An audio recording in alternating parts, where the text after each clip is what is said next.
अस्सलामु अलैकुम। एक बादशाह ने लैला के बारे में सुना कि मजनू उसकी मोहब्बत में दीवाना बन चुका है। उसके दिल में ख्याल पैदा हुआ कि मैं लैला को देखूं तो सही।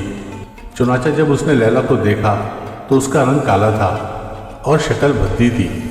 वो इतनी काली थी कि उसके माँ बाप ने लैल यानी रात से मुशाबहत की वजह से उसको काली का नाम दिया।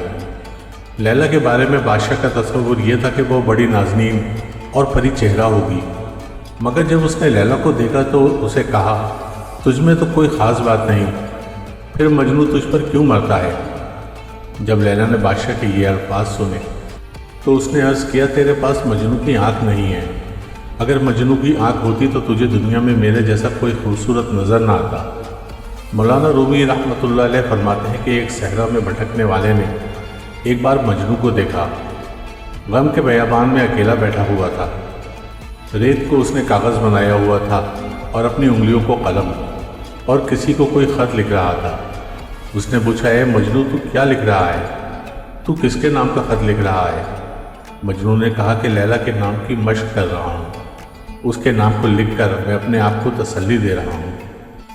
मौलाना रूमी रहमतुल्लाह अलैह लिखते हैं कि इससे मालूम हुआ कि जब दुनिया के महबूब का नाम लिखने और बोलने से सुकून मिलता है तो महबूब हकीकी के ज़िक्र नाम लेने पर किस कदर सुकून मिलता होगा। दोस्तों, अगर आपको वीडियोस पसंद आती हैं तो प्लीज़ इसको लाइक, शेयर और सब्सक्राइब करें। शुक्रिया।